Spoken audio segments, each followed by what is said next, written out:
दलितों के धरने में किसी के बाप की औकात है कि अम्बेडकर के स्टेच्यू को हटाए? एग्जैक्टली औकात है किसी की? लगे पीछे शाखा चल रही है आरएसएस की विश्वविद्यालय के सवाल अंदर। किया हमने। ये देखिए जी, तो क्या है ये? आपसे आपको शायद अच्छे से पता है।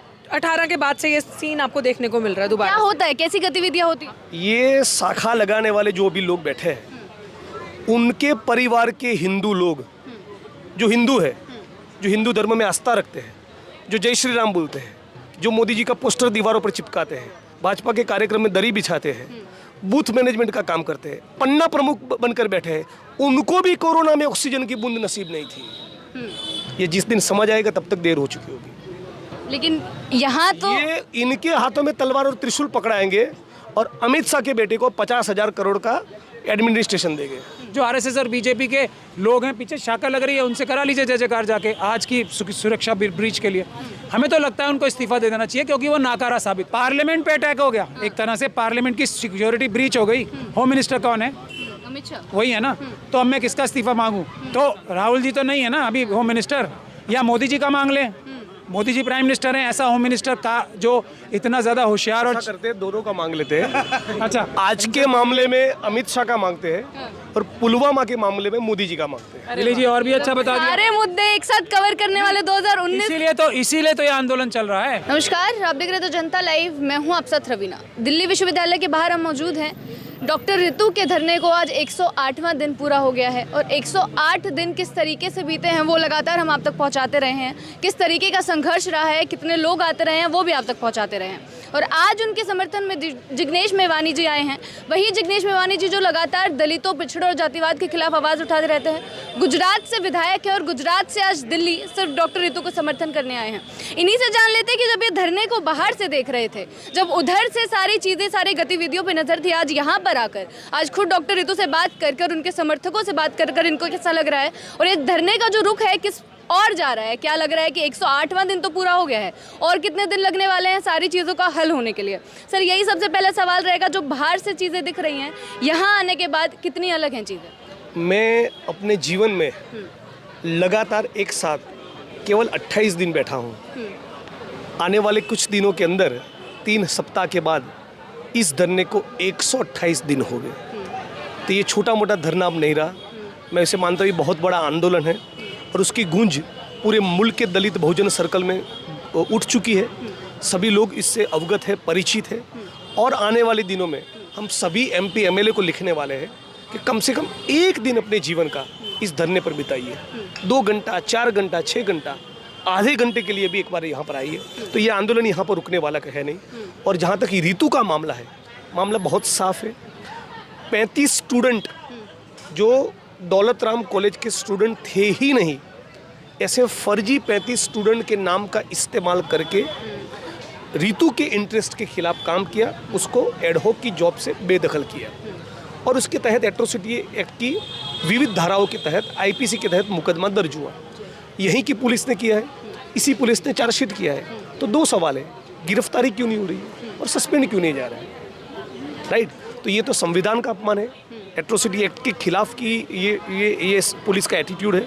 और मुझे लगता है कि आने वाले दिनों में धरने के प्रेशर के कारण ये दोनों कार्रवाई होगी, लेकिन इस धरने को और भी इंटेंस करने की ज़रूरत है। और इसीलिए दूसरे साथियों को भी हम लोग अपील करेंगे कि आने वाले दिनों में बड़ी तादाद में यहाँ पर उमटे। सर, अभी तक हम डॉक्टर रितु की आवाज़ उठा रहे थे, डॉक्टर रितु यहाँ पर बैठी हुई, उसकी बातचीत हो रही थी। अभी कुछ दिन पहले ही डॉक्टर लक्ष्मण यादव की भी एक घटना सामने आ गई है।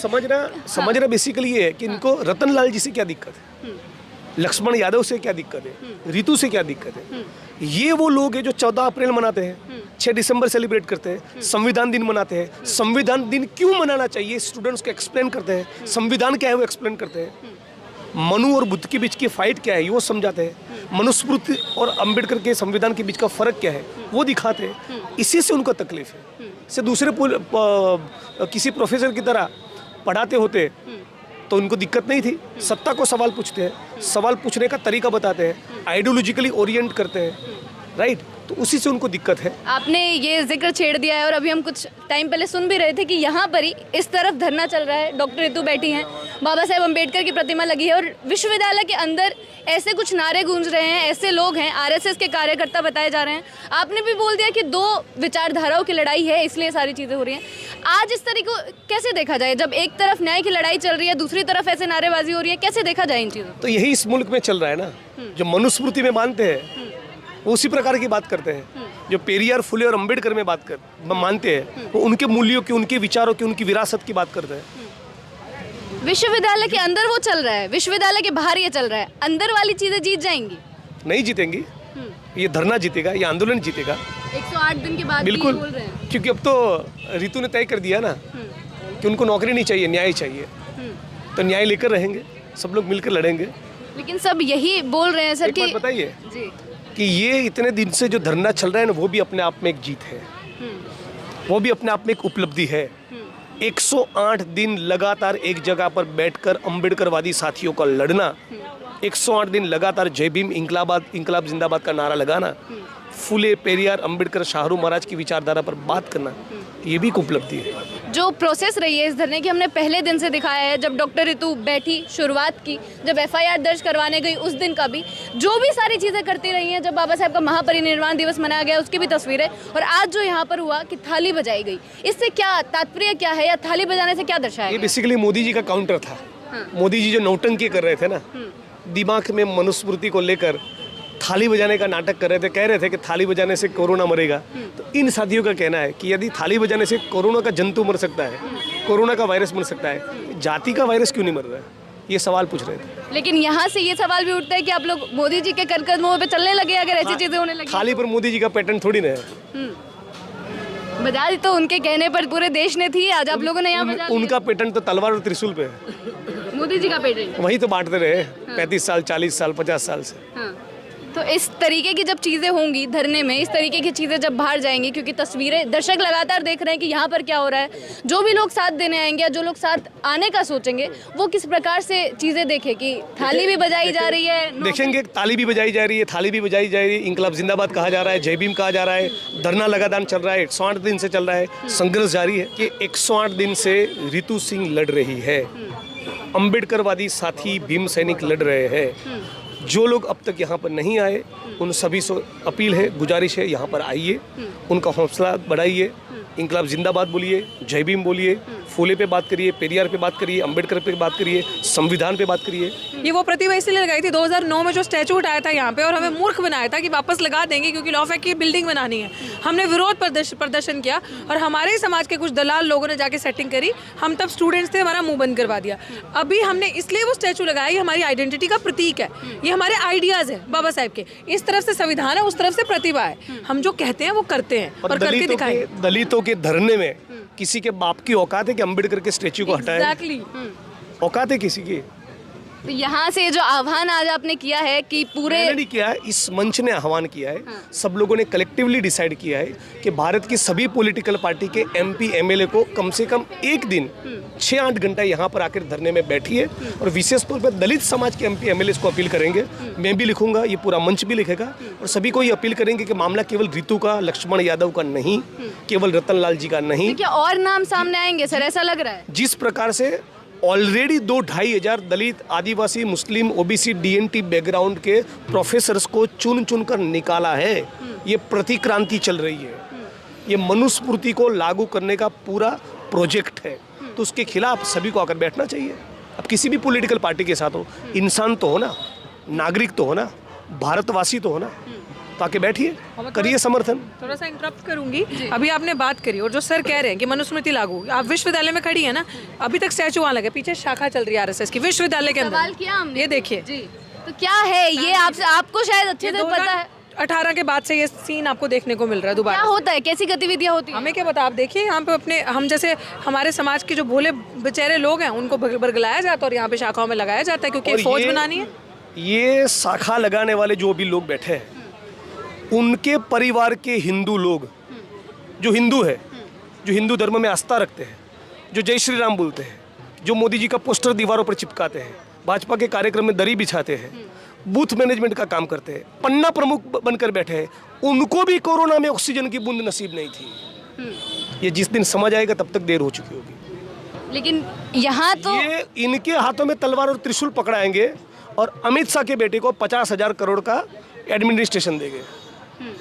उनके दामाद बहनोई को, साधु भाई को, बेटी को, बेटे को बड़े बड़े लाखों करोड़ों के टेंडर और कॉन्ट्रैक्ट देंगे, लंदन में बैठे पढ़ाई के लिए भेजेंगे और इन लोगों के हाथ में तलवार और त्रिशूल देंगे। ये जिस दिन रियलाइज होगा तब तक देर हो चुकी होगी।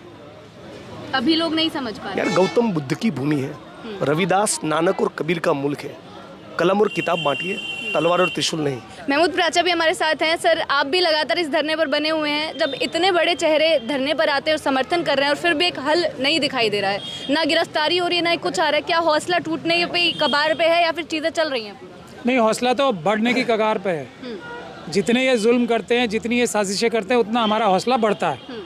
तो हमारी तो जीत हो रही है, मतलब हमारा हौसला क्या टूटेगा? मेरा ये आपका ये सवाल 108वां दिन हो गया सर धरने को। 108 दिन में पूरे देश में एक जागृति पैदा हो गई है कि हज़ारों पद दिल्ली यूनिवर्सिटी में अम्बेडकरवादियों के, SC ST OBC के छीन लिए गए हैं और हम लड़ के जीत सकते हैं। ये जागृति पैदा हो गई है। ये कम बात है।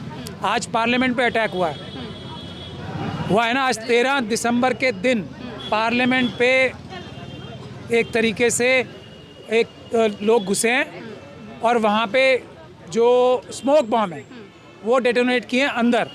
13 दिसंबर 2001 को पार्लियामेंट पे हमला हुआ था। अभी पार्लियामेंट की सुरक्षा की और देश की सुरक्षा की जिम्मेदारी किसकी होती है? मेरे ख्याल से होम मिनिस्टर साहब की होती है। अभी उनके बारे में, उनकी वीर गाथाएँ, उनके सुपुत्र के वीर गाथाओं के बारे में अभी मेवानी साहब बता रहे थे आपको। अब अगर 50,000 करोड़ के और लाखों करोड़ रुपए चुराने में व्यस्तता इतनी ज़्यादा होगी तो पार्लियामेंट की सुरक्षा कौन करेगा? ये है देश की सच्चाई। किस व्यक्ति, अब जो सबसे पहले इन्वेस्टिगेशन करनी चाहिए, हम लोग मिशन सेव कॉन्स्टिट्यूशन के लोग और अम्बेडकरवादी पहली बात क्या बोलते हैं? अब भारत देश में संविधान है। जो भी व्यक्ति किसी भी प्रकार का वायलेंस करता है वो RSS का एजेंट है। किसी भी प्रकार का वायलेंस की ज़रूरत ही नहीं है ना। बाबा साहब डॉक्टर भीमराव अम्बेडकर ने अपने इतनी बड़ी कुर्बानियाँ दे के ये संविधान हमें इसलिए दिया था कि सब रास्ते, सब सॉल्यूशंस पीसफुली इस संविधान के ज़रिए। तो ऐसे बहकाए गए लोग या RSS के एजेंट। अब मुझे दूसरी बात ये बताइए कि पार्लियामेंट के अंदर कोई व्यक्ति घुस सकता है क्या बिना किसी MP से पास लिए बगैर? नहीं घुस सकता ना। तो उस MP को अब तक अरेस्ट किया गया अभी तक? अंदर से ही कुछ हुआ है। बगैर पार्लियामेंट में घुसने का तरीका मुझे भी पता है। मेवानी साहब भी 20 बार गए होंगे। ये मेंबर ऑफ लेजिस्लेटिव असेंबली हैं, फिर भी किसी लोकसभा के या राज्यसभा के MP का पास बनवा के ही जा पाते हैं सेंट्रल हॉल तक, या अंदर जाना हो तब भी। उसके बगैर तो सिर्फ सरकारी जो वो जाते हैं ना, और जो सरकारी डेलीगेशंस जाते हैं स्कूल के बच्चों के, उनके ऑफिशियल लोकसभा स्पीकर पास बना के देते हैं, लोकसभा सेक्रेटेरिएट पास बना के देता है। कोई इंडिविजुअल आदमी जाता है तो वो किसी MP का, तो उस MP को अभी तक पकड़ा गया, उसकी क्वेश्चनिंग की तरफ इशारा कर रहे हैं। क्या ये सिक्योरिटी में चूक नहीं है? क्या अमित कुछ शाह और जी है? की तरफ इशारा कर रहा हूँ। अमित शाह जी रिस्पॉन्सिबल हैं इस वक्त देश की सुरक्षा के लिए, और देश की पार्लियामेंट के 13 दिसंबर के दिन भी अमित शाह जी फेल हैं। अमित शाह जी को क्या आज इस्तीफा नहीं देना चाहिए कि 13 दिसंबर के दिन भी पार्लियामेंट सुरक्षित नहीं है? होम मिनिस्टर के इस होम मिनिस्टर के राज में सीधा इस्तीफा मांग रहे हैं अमित शाह जी का। पार्लियामेंट पे अटैक हो गया, एक तरह से पार्लियामेंट की सिक्योरिटी ब्रीच हो गई। होम मिनिस्टर कौन है? अमित शाह। वही है ना। तो अब मैं किसका इस्तीफा मांगूं? तो क्या किसी और इनकी पार्टी के जो नेता हैं राहुल जी का इस्तीफा मांग लें? तो राहुल जी तो नहीं है ना अभी होम मिनिस्टर, या मोदी जी का मांग लें? मोदी जी प्राइम मिनिस्टर हैं। ऐसा होम मिनिस्टर का जो इतना ज़्यादा होशियार और करते दोनों का मांग लेते हैं। अच्छा, आज के मामले में अमित शाह का मांगते हैं और पुलवामा के मामले में मोदी जी का मांगते हैं। दिल्ली जी और भी अच्छा बता दिया। सारे मुद्दे एक साथ कवर करने वाले 2019। इसीलिए तो ये आंदोलन चल रहा है। ये रिजर्वेशन के जिसके खिलाफ हैं, ये क्यों है? क्योंकि इस तरह का इनकॉम्पिटेंस पूरे देश में फैल सके। इससे बड़ा इनकॉम्पिटेंस होगा? पुलवामा अभी बता दिया, उनके खुद के गवर्नर बचा चुके हैं। ये तो फिर भी थोड़ा शर्म कर रहे हैं। 11 बार IB का इनपुट था ना। हाँ। एक नहीं 11 बार इंटेलिजेंस डिपार्टमेंट ने कहा कि यहाँ से हमारे आर्मी के जवानों को लेकर जाना खतरा वहाँ पर हो सकता है, उनकी जान पर बना सकती है। फिर भी आपने वहाँ से उनको एयरलिफ्ट नहीं किया, सुरक्षित जगह पर ट्रांसफर नहीं किया, तो क्यों नहीं किया? देखिए खुद कर सर, आप लोग इस्तीफा मांग रहे हैं दोनों का। आप लोग लगातार सुन लीजिए, पहले सुन लीजिए, जयकार करें। पहले सुन लीजिए। हजारों करोड़ का हवाई जहाज अपने लिए मोदी जी इस्तेमाल करते हैं, तो जवानों की सुरक्षा के लिए आपके पास एयरलिफ्ट करने का तरीका नहीं था? ये कैसे मुमकिन हुआ? क्या हमसे आप ये उम्मीद करते हो हम दोनों तीनों से कि आज के जो पार्लियामेंट की सुरक्षा का ब्रीच हुआ है इसमें अमित शाह जी की जय के नारे लगाएं? नहीं बिल्कुल नहीं सर, आप बोल रहे कि जनता इस्तीफा मांग रही है, तो 3 राज्यों में कैसे जीत गई बीजेपी? अगर जनता ये सवाल है, ईवीएम चुनाव EVM EVM EVM EVM BJP जीतती है तो ईवीएम पर ठीक रिपोर्ट, कोई भी जीतता है ईवीएम, कोई भी कांग्रेस भी जीतती है तो तब भी ईवीएम, वरना कांग्रेस जीतती इससे भी बड़े मार्जिन से, ये समझ लीजिए बात। तेलंगाना में तो जीत गई ना। नहीं, इससे एक भी सीट बीजेपी की कैसे आ गई, इसलिए ईवीएम से आई है। एक भी सीट बीजेपी की और एक कैसे आ बात गई? बताना चाहता हूँ, चुनाव की हार जीत से ये मामला तो हम भूल नहीं सकते कि पुलवामा हुआ था। ठीक है, चुनाव की हार जीत से ये तो जनता भूल, की पसंद नापसंद समझ सकते हैं चुनाव। हाँ तो सुनिए ना, इसी बात को समझना है कि कोई नेता चुनाव जीत रहा है, मोदी जी प्रधानमंत्री बन गए, दोबारा बन गए, जातिवाद खत्म हो गया, छुआछूत खत्म हो गई, रिक्त पड़े सरकारी पदों में भर्ती हो गई, कुछ नहीं हुआ। तो चुनाव किसी की जीतने से वो सरकार का परफॉर्मेंस उम्दा है, या वो संविधान को लागू कर रहा है, या वो जनता का काम कर रहा है, या वो किसान और मजदूरों का दर्द समझता है, दलित आदिवासी ओबीसी डीएनटी मुस्लिम के बारे में सोचता है, ऐसा तो तय नहीं होता ना। लेकिन मोदी जी तो बोलते हैं कि उन्हीं की बहुत बात बोलते करते हैं यार, हैं। उनको तो विश्व OBC गुरु से बनने की आते बहुत बेचैनी है, तो कुछ भी बोलते हैं। हाँ। नहीं, पुलवामा के लिए, पुलवामा में उनके फेलियर के लिए उनकी जय जयकार करनी चाहिए, तो आप बताएं, हम सजेस्ट करें, हम कंसीडर करेंगे। अरे बिल्कुल नहीं सर, नहीं आपके करें जो ना। सवाल है जवाब है वो तो होंगे, लेकिन आज आप हमसे कहेंगी तो हम इसको सोचेंगे, लेकिन हम किसी भी प्रकार से अपने आप को तैयार नहीं कर पा रहे हैं पुलवामा के फेलियर के लिए, मोदी जी की जय जयकार करने के लिए हम नहीं कर पा रहे हैं। आज की पार्लियामेंट की ब्रीच के लिए हम अमित शाह जी की जय जयकार करने की के अपने आप को तैयार नहीं कर पा रहे हैं। जो आरएसएस और बीजेपी के लोग हैं, पीछे शाखा लग रही है, उनसे करा लीजिए जय जयकार जाके आज की सुरक्षा ब्रीच के लिए। हमें तो लगता है उनको इस्तीफा दे देना चाहिए, क्योंकि वो नाकारा साबित हो रहे हैं।